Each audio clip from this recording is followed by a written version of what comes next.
Pada kesempatan ini kita akan membahas mengenai materi vektor. Nah, apa sih vektor itu? Jadi, besaran vektor merupakan besaran yang memiliki nilai dan arah. Lihat di sini, besaran vektor itu memiliki nilai dan arah.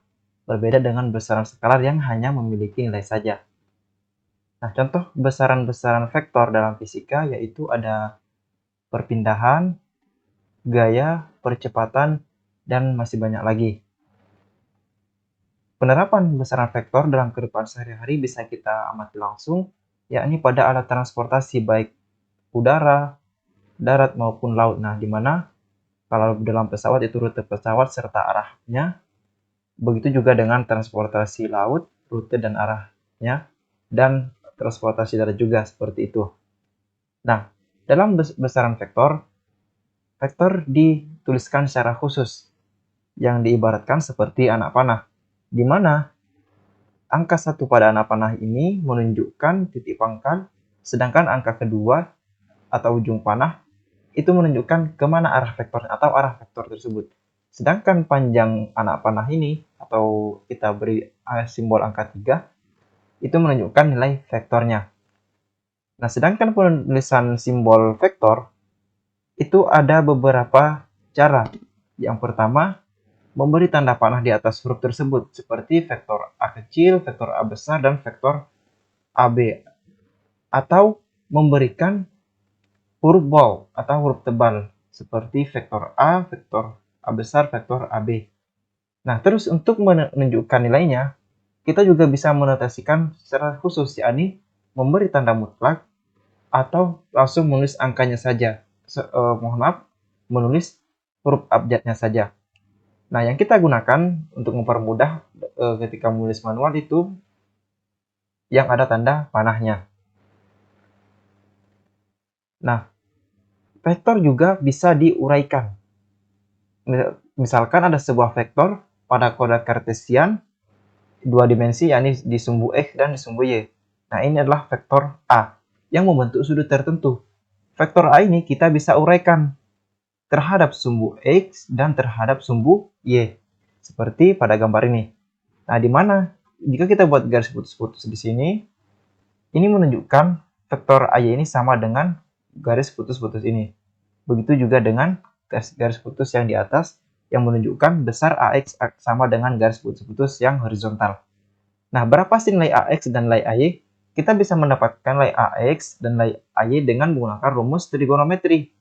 Di mana untuk AX kita menggunakan rumus segitiga yang ini. Maka untuk AX itu akan bernilai cos, sedangkan AY bernilai sin.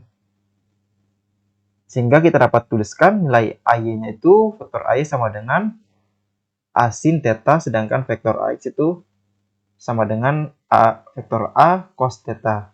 Ini kita dapatkan dari rumus trigonometri ya, dengan menggunakan sudut tetanya di sini. Nah, berapa nilai nanti vektor AY atau resultan vektor A? Itu kita bisa tuliskan dengan menggunakan rumus Pitagoras. Sehingga A sama dengan akar dari vektor A kuadrat plus vektor AY kuadrat. Inilah persamaan untuk mencari nilai vektor A-nya. Karena vektor merupakan besaran yang memiliki nilai dan arah, maka kita juga bisa mencari arahnya dengan menggunakan rumus tangen, di mana tangen theta sama dengan AY per vektor AY per vektor AX. Nah, inilah penguraian vektor di sumbu X dan di sumbu Y dengan menggunakan koordinat kartesian serta pendekatan rumus trigonometri. Selanjutnya ada vektor satuan. Vektor satuan ini berguna untuk menentukan kemana arah vektor tersebut pada suatu koordinat baik 2 dimensi maupun 3 dimensi. Misalkan ada vektor V. Nah, kita uraikan terhadap sumbu X dan sumbu Y. Nah, di sini ada huruf ajar lagi, yakni I dan J. Huruf I dan J ini menunjukkan arah vektornya. I untuk sumbu X dan J untuk sumbu Y. Jika 3 dimensi, maka kita tambahkan K lagi, di mana K menunjukkan ke arah sumbu Z. Sehingga jika kita tuliskan resultan vektor dari vektor satuan, itu kita dapatkan vektor R sama dengan vektor Vx I topi plus vektor Vy J topi. Maksudnya apa? Vektor yang arah sumbu X dan vektor arah sumbu Y. Nah, jika kita mencari besarnya, kita menggunakan rumus Pythagoras tadi. Sehingga kita dapatkan R sama dengan akar dari Vx kuadrat plus Vy kuadrat. Begitu juga dengan yang 3 dimensi.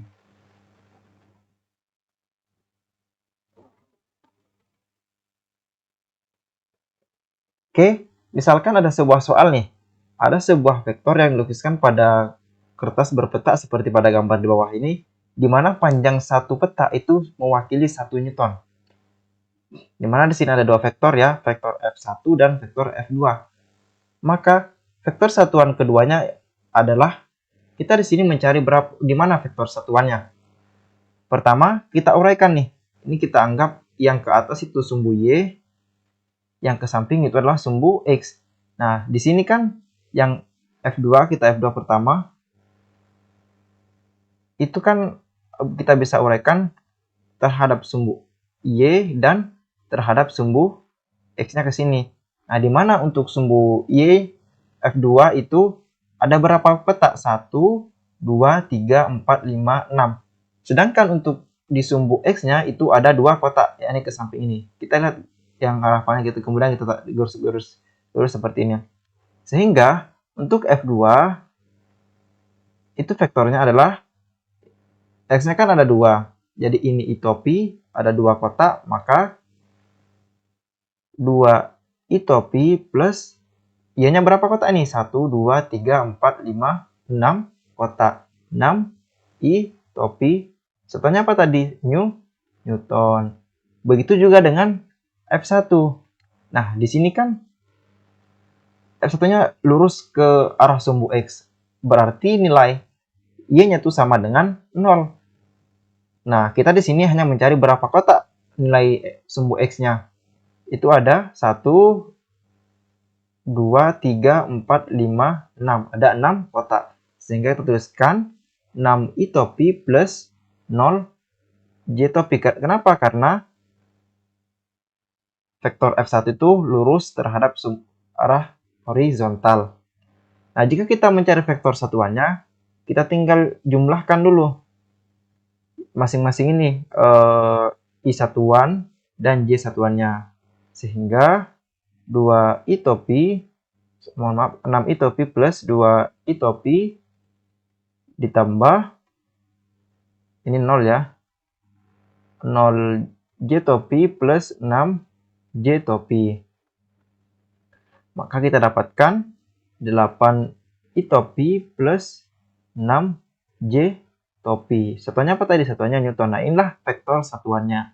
Jika kita mencari besar nilainya, kita menggunakan rumus Pythagoras tadi, tapi kita di sini hanya sampai pada mencari vektor satuannya. Kemudian, soal yang kedua yaitu perhatikan gambar berikut. Nah, ada suatu vektor P dan Q yang terletak pada koordinat kartesian 2 dimensi. Nah, di sini kita mencari bagaimana bentuk persamaan vektor satuan dari P dan Q. Kita lihat ini. Kita ambil garis lurus, putus-putus di vektor Q pertama. Atau vektor P, ini vektor P kita tarik garis lurus. Nah, di sini kan kita dapatkan ini bahwa nilai X dari vektor P itu minus 5 dan Y itu 8. Sehingga jika kita tuliskan untuk vektor P itu sama dengan minus 5 I topi plus berapa? 8 J topi. Kalau Q-nya berapa ini? X-nya sama dengan 4 dan Y-nya sama dengan 5. Sehingga vektor Q topi Q itu sama dengan 4 I topi plus 5 I J topi. Nah, inilah hasilnya untuk persamaan P dan Q dalam bentuk vektor satuan. Oke, demikian penjelasan materi kita hari ini. Sampai jumpa di materi selanjutnya. Mohon maaf apabila salah kata. Sekian, terima kasih.